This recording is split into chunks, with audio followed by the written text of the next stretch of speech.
Você está no Museu dos Quadrinhos e é hora do Kung Fu! Fica comigo, depois da vinheta.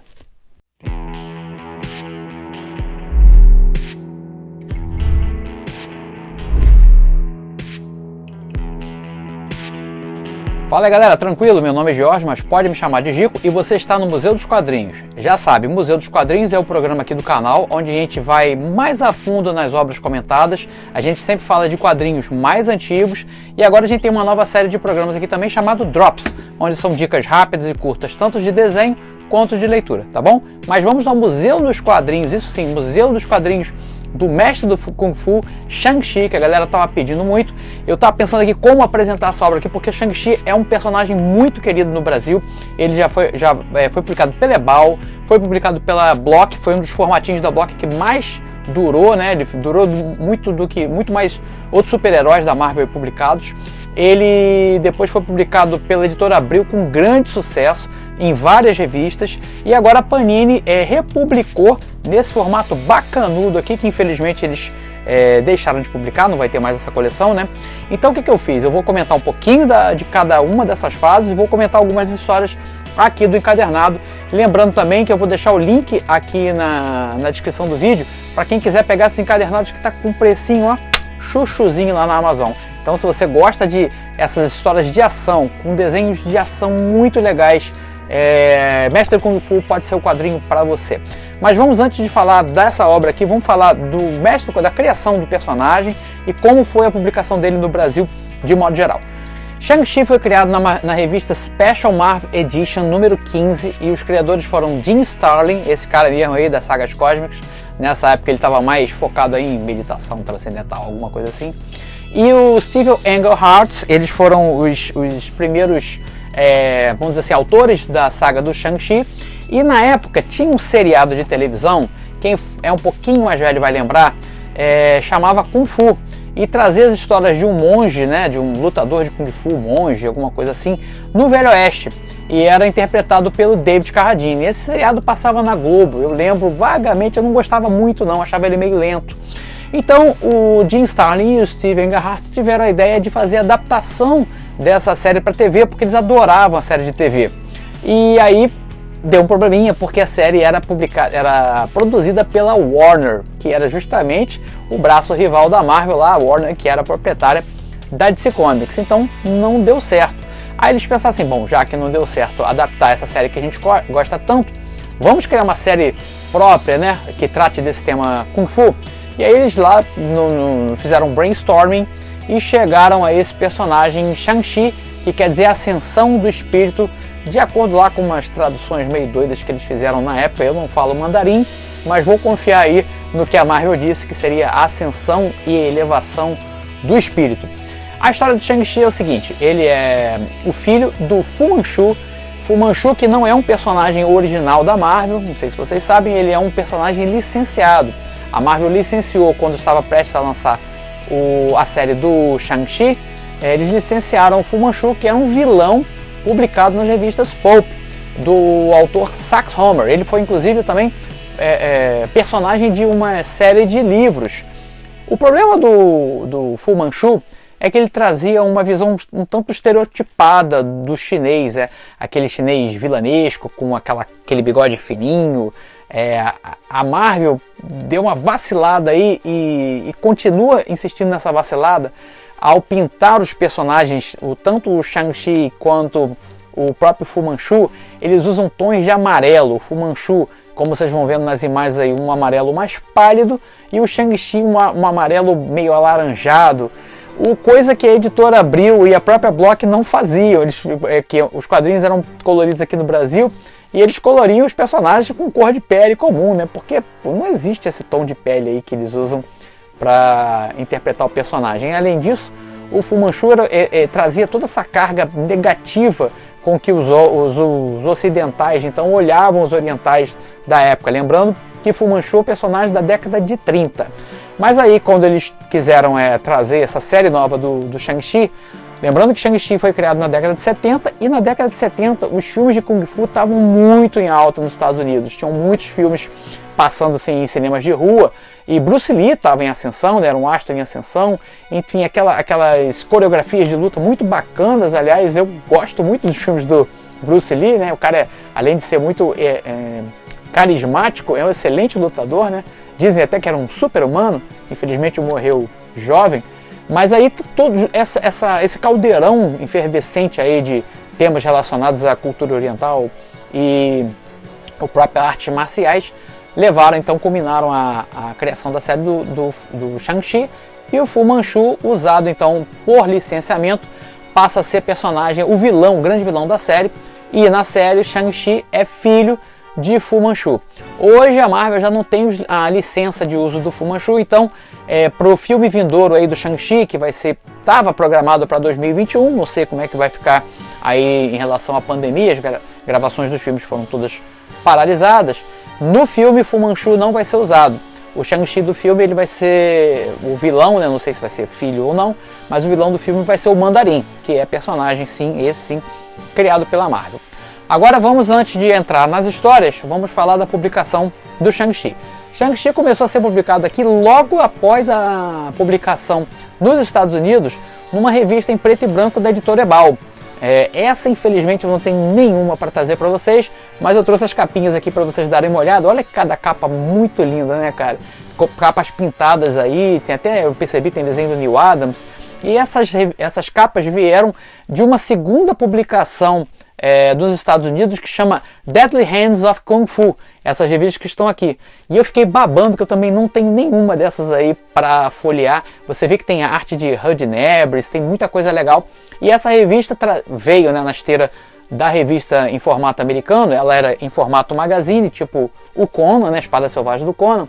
E ela veio no rastro do sucesso que esse quadrinho estava fazendo, né?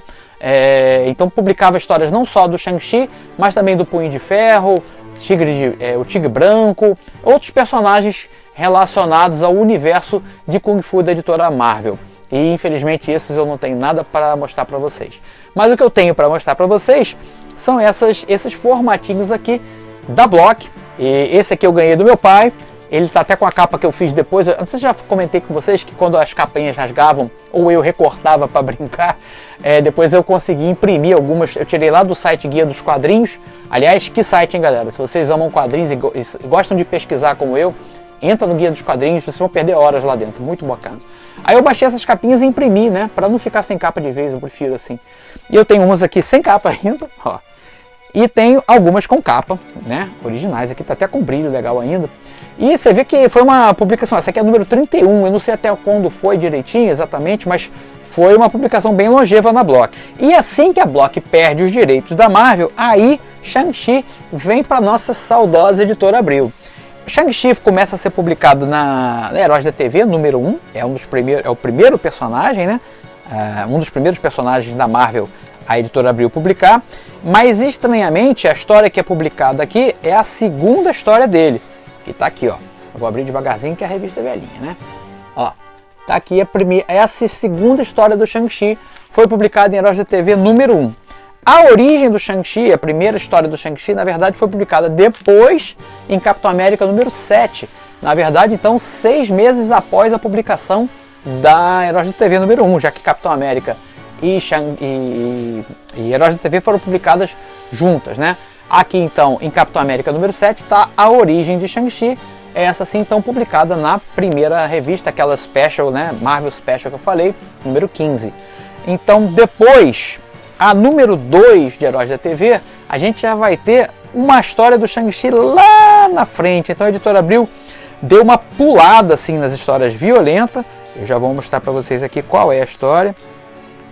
Ó, essa aqui, se não me engano, já é a 6ª história do Shang-Chi. Já é uma história que e eles pularam, inclusive, as histórias que levam a essa situação aqui. O que deixou a gente meio confuso na época, mas, para falar a verdade, eu era muito guri, eu não me ligava muito nisso não. Só queria ler aquelas histórias maravilhosas ali e aquela arte de luta sensacional. Aí, gente, depois, o Shang-Chi, ele passeou em diversos, ele saiu em Capitão América, ele saiu em Super Aventuras Marvel, ele saiu em Heróis da TV, ele teve almanaque próprio lá na Editora Abril, então ele foi publicado bastante, todas as fases ali pela Editora Abril em diversas revistas, por isso que eu achei melhor comentar essa edição da Panini, porque aqui está tudo organizadinho, apesar dessa cor estranha que eles usaram aqui para o nosso querido lutador de Kung Fu. Agora a gente vai falar dessa publicação que trata, essa sim, as histórias do mestre do Kung Fu. Bom, quem é Shang-Chi? Shang-Chi, ele é um cara que ele é filho do Fu Manchu com uma americana, e essa americana, a gente vai ver aqui na história, que ela foi selecionada pelo Fu Manchu, pois ela tinha as características biológicas mais, vamos dizer assim, que ele estava procurando para ter assim o filho perfeito. Ele queria criar não um filho, mas uma máquina de combate perfeita. Então Shang-Chi nasce dessa união dos dois, e ele é desde a mais tenra idade treinado nas artes do Kung Fu. E Shang-Chi é manipulado pelo Fu Manchu, sempre dizendo que ele, Fu Manchu, era assim a pessoa do bem, o cara que queria controlar o mundo para deixar o mundo melhor. E ele vivia nesse globinho, nessa redoma aí, nunca saía de perto do pai e estava sempre treinando à exaustão. Muito bem, chegamos então à adolescência de Shang-Chi. Ele está com 19 anos quando as suas histórias vão ser apresentadas a nós leitores. E aí Fu Manchu vai falar o seguinte para ele: ó, tem um cara aqui que você precisa matar. Eu sei que matar é errado, você foi treinado a vida inteira para não matar, para apreciar a vida, porque além dele ser treinado para ser um excelente, um exímio, uma arma viva, né, lutador total na arte do Kung Fu, ele também recebeu ali treinamentos de filosofia, religião, então ele é um cara muito pleno, muito, sabe, de boas. Aí ele fica assim, cara, ele vai porque ele acredita no pai dele, ele vai para essa missão, que ele tem que matar esse cara que, de acordo com o pai dele, era um cara que estava fazendo mal para o mundo, precisava ser destruído. E quando ele chega em Londres, né, ele sai da China pela primeira vez e vai para Londres para essa missão, se esgueira, entra nessa mansão onde o cara tá, ele vê que é um velhinho, assim, quase 90 anos, em estado de saúde precário, e o cara ia morrer de qualquer jeito. Mas aí Fu Manchu disse que ele não podia morrer de causas naturais, ele tinha que morrer pelas mãos de Shang-Chi. Detalhe, esses personagens que são apresentados aqui na história, além do próprio Fu Manchu, o Sir Dennis, né, que vai vencer primeiro um inimigo e depois um aliado do Shang-Chi, esses caras também são do autor Sax Homer, tá? Eles vieram de lá, dessa literatura pulp. Pois bem, Shang-Chi, apesar de revoltado com aquilo, acredita ainda no pai e comete esse assassinato. Ele mata o velhinho. E aquilo ali deixa ele muito mal, porque ele vai contra tudo que ele acreditava. Aí quando ele está saindo, né, ele cometeu o crime, ele é interpelado pelo Sir Dennis, né, que está numa cadeira de rodas, e Sir Dennis então vai contar para ele a verdade. Cara, seu pai não é nada de um cara bonzinho, altruísta, nada, muito pelo contrário. É um cara que desde a década de 30, né, ele vai até remeter lá, inclusive tem planos de dominação mundial. Ele comanda uma rede de assassinos mundiais, ele trabalha com alquimia, com química, ele tem essa rede de assassinos secretos que usa animais peçonhentos e truques, assim, sabe, mesquinhos e coisas assim para manipular as pessoas. E ele quer isso. Então você tá cego, tá totalmente errado. E ele olha o que ele fez com as minhas pernas. Ele levanta a calça assim, nessa cena aí que eu tô mostrando, e a perna dele tá toda deformada assim, e parece que passou por parece que um cara esmagou a perna dele a mando do Fu Manchu. Aí Shang-Chi, cara, ele escapa, ele vai embora de lá meio perturbado com aquela chuva de informações, e ele vai para Nova York, de Londres. Ao invés de retornar para a China, ele vai para Nova York, para onde o pai também tem lá uma grande conglomerada, assim, uma coisa secreta, mas lá em Nova York é onde mora a mãe dele, que é americana. Aí ele vai confrontar a mãe, que falaram isso do meu pai, ela confirma tudo, que ele realmente foi gerado para ser assim, uma máquina de combate, é muito menos um filho e muito mais uma arma.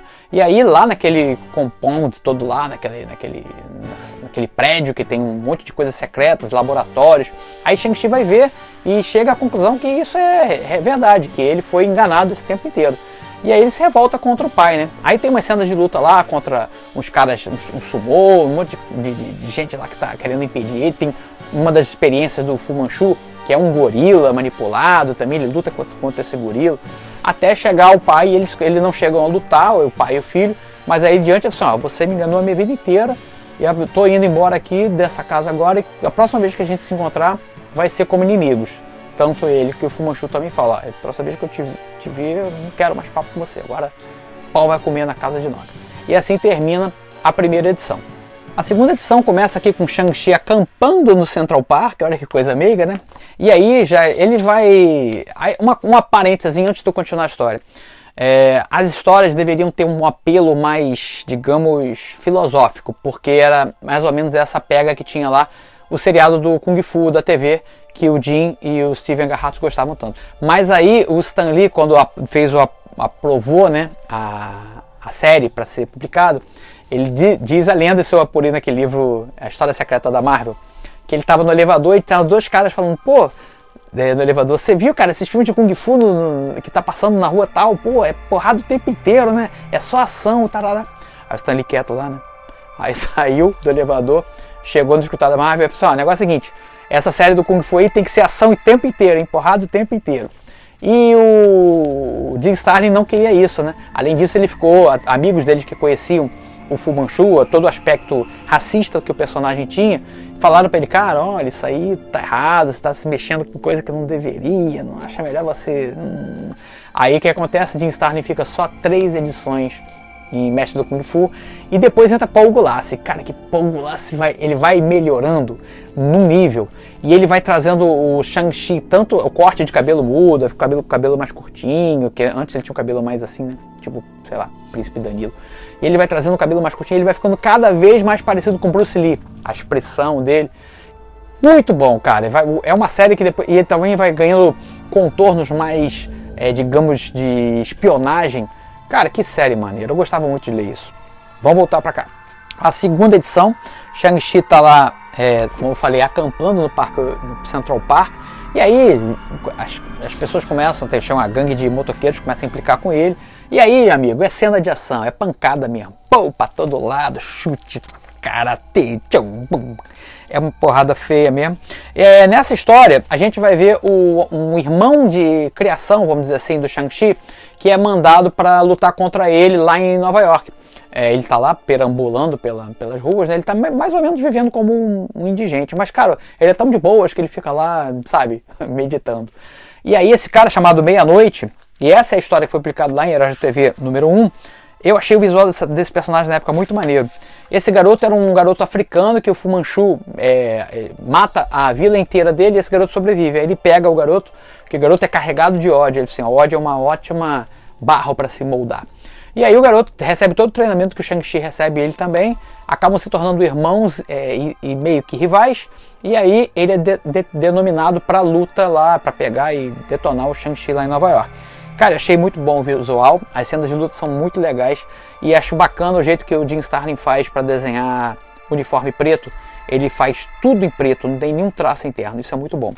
É bem dinâmico, é uma luta, né? É um quadrinho de luta o tempo inteiro, os dois se enfrentando. E quando você acha que está tudo perdido para o Shang-Chi, o Meia-Noite acaba caindo do alto de uma torre e ele usava uma capa, um chapéu, uma coisa meio o Sombra, assim, sabe? E aí parte o pescoço dele nessa queda e o Shang-Chi se livra dessa. A terceira história aqui do compilado, a gente vai ver o Shang-Chi tentando se desculpar ou se explicar por Sir Dennis, porque ele ficou muito mal, né? Ele viu que ele tinha feito a coisa errada, ele queria pedir perdão, né? Então ele se dirige lá à casa onde está o Sir Dennis, só que essa casa foi toda preparada por um outro personagem que chama Black Jack Tar, que vem ser depois um aliado do Shang-Chi, e esse cara prepara a casa como se fosse uma grande armadilha para poder impedir o Shang-Chi, ou matar o Shang-Chi mesmo, né? Ele quer detonar o cara.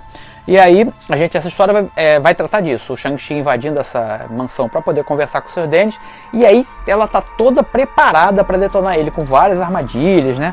Vários agentes secretos ali, federais, e várias cenas de luta envolvendo o Shang-Chi. Ó, tem essa página dupla aqui bem maneira, aqui ainda é desenho do Jim Starlin, se não me engano essa é a última edição que o Jim Starlin aparece. Essa cor mesmo da pele dele que me incomoda, cara. Mas eu sei que a Panini não é culpada por isso, tá? Esses arquivos vêm digital lá dos Estados Unidos, então eles só imprimem aqui, então não é culpa da Panini. Aqui o Shang-Chi pela editora Abril, ó. Tá vendo lá? Bem diferente, né? Mas enfim, o Shang-Chi aqui consegue, né, detonar todos os amigos, os inimigos, né, que estão nessa mansão, e no final ele fica frente a frente com o Sir Dennis. E aí ele, eu quero pedir desculpa, eu estava errado, né? E o Sir Dennis a princípio fica meio reticente assim de acreditar. Aí o Shang-Chi manda aquela filosofia oriental para ele. O negócio é o seguinte: você pode não acreditar em tudo que você ouviu de mim e sabe sobre mim, mas também não acredite em tudo que você pensa sobre você. Por exemplo, por que você não levanta dessa cadeira de roda? Aí o cara fica, pô, você ainda veio aqui, vai me tirar onda, eu tô aqui deficiente, não consigo andar, ainda vai ficar tirando sarro de mim? Você não tô tirando sarro. Você acha que não consegue levantar, mas tenta levantar. E o que acontece? Ele vai e se levanta da cadeira de rodas. Aí isso aqui é um ponto de virada, porque o Sir Dennis começa a enxergar de outro jeito. Ele repensa, bom, realmente, o Fu Manchu é um cara tão ruim, né? Quem sabe ele não realmente tenha manipulado o próprio filho para se tornar uma arma. E aqui acaba essa história que vai dar seguimento para a primeira parceria do Shang-Chi com o Sir Dennis. Então a segunda metade do álbum aqui, a gente já tem a arte do Paul Glassi, que no começo ele ainda não está com aquela, vamos dizer assim, a estilização total. Eu relaciono um pouquinho a arte do Paul Glassi, um pouquinho mais ou menos com o experimentalismo que o Jim Steranko fazia, diagramação de páginas, de desenho, de movimento de personagens, lembra um pouquinho, não sei se vocês concordam. Mas aí nessa série de histórias aqui, que são 3 ou 4 histórias, a gente vai ver a primeira parceria do Shang-Chi com o professor, o Sir Dennis. Ele vai dizer que sabe que o Fu Manchu está preparando uma entrega assim, de um produto químico que vai distribuir pelos Estados Unidos todo, e dentro desse produto químico que está misturado com gasolina tem um agente que é alucinógeno. O Fu Manchu pretende, com vamos dizer, liberação desse elemento químico no ar, deixar as pessoas mais suscetíveis, enfim, um plano desses aí de vilão B. Aí o Shang-Chi aceita tentar descobrir o que está acontecendo, onde está esse carregamento, vai para a Flórida, onde esse navio está chegando, e aí, cara, vai ser uma série de lutas, né? Ele vai ser descoberto, ele vai ser preso, e acaba inalando aquele mimosa, o nome do produto que está misturado com a gasolina. E ele começa a alucinar. No meio disso aí, o navio explode, onde está transportando as drogas, e ele é lançado a um pântano ali na Flórida. Adivinha quem ele vai encontrar? Aí é sempre bom, uma coisa que eles faziam quando tinha uma série nova, trazer um outro personagem. Aqui no caso eles trazem o Homem-Coisa. E aí o Shang-Chi não vai interagir direto, quer dizer, vai ter uma hora que ele interage com o Homem-Coisa, mas você lembra que quem tem medo, se tocar o Homem-Coisa, pega fogo, lembra disso, né? Então o Homem-Coisa tá lá, ele acaba meio naquela coisa de homem, cara de paisagem dele, né? Não interage direto com o Shang-Chi. E o Shang-Chi tem uma hora que atravessa o Homem-Coisa, assim, porque ele tá tão... Ele não sabe se é real, se é alucinação, ele não tá nem com medo, então ele não pega fogo. Mas aí os outros ajudantes do Fu Manchu que estão por ali para acabar, detonar de vez o Shang-Chi, acabam tocando no Homem-Coisa e se incendeiam, pegam fogo e morrem ali mesmo, tá? A história continua. Aí tem uma outra participação especial aqui que eu achei bem legal. Nessa história mesmo do Fu Manchu, quem participa é o David Carradine. Quer dizer, não é o David Carradine, mas eles desenharam, né? A expressão do personagem é muito parecida. Deixa eu ver se eu acho bem pertinho, vocês vão ver aqui, ó. Tá vendo? Muito parecido com o personagem da série. E achei legal eles um jeito de fazer uma homenagem, né? Que na verdade esse cara, sim, ele seria o dono da série de Kung Fu aqui da Marvel. E como eu falei, acabou não rolando, né? E depois a gente tem o desenrole dessa série de histórias, né? E eles acabam conseguindo impedir lá que esse veneno seja distribuído por todos os Estados Unidos. Também aqui no final dessa história já começa uma pegada um pouco mais de espionagem, tem outros personagens que tem essa pegada de vilão de filme de James Bond, que vai ser o tom dessa série do Shang-Chi por um bom tempo, né? A gente vai ter mudanças também de desenhistas mais pra frente. Vai ter Mike Zeck, que ficou um bom tempo com o personagem. A gente tem Gene Day, ficou um bom tempo com o personagem. Vários artistas de qualidade trabalharam com o Shang-Chi. E o próprio Paul Gulacy e o Doug Moench depois retornaram ao Shang-Chi numa série da linha Max, que já não existe mais, né? Eles fizeram uma minissérie do Shang-Chi com 6 edições, que eu posso vir até a comentar aqui, caso vocês queiram, no Museu dos Quadrinhos, tá bom? Aí para isso eu vou pedir para vocês deixarem aqui nos comentários. Bom, vou ficando por aqui. Lembrando que a série do Shang-Chi está com pressão na Amazon. Eu vou deixar aqui no link para vocês darem uma pesquisada, vale muito a pena. Tem coisa assim, acho que está indo por R$13 a preço do dia que esse vídeo foi gravado, né? Enfim, se você curte, considere comprar, porque é um quadrinho muito divertido. Como eu falei, fez muito sucesso aqui no Brasil nas décadas de 70 e 80, tá bom? Fico por aqui, espero que tenham gostado do vídeo. Peço sempre para dar uma curtidinha, se puder compartilhar e convide mais gente aqui para o canal. Lembrando que a gente tem aqui o Museu dos Quadrinhos, que são vídeos mais longos, que exploram títulos e contam histórias do que está tratando ali. A gente tem o Drops, que são programas curtinhos, que dá dicas mais rápidas de desenho e também de leitura. A gente tem as lives de desenho, tem também as aulinhas de desenho, que são um pouco maiores que os Drops. Enfim, se você curte desenho, curte quadrinhos, seu lugar é aqui, tá bom? Se cuida, gente. Fica com Deus aí. Até um próximo Museu dos Quadrinhos aqui do curso Gico HQ. Tchau, tchau.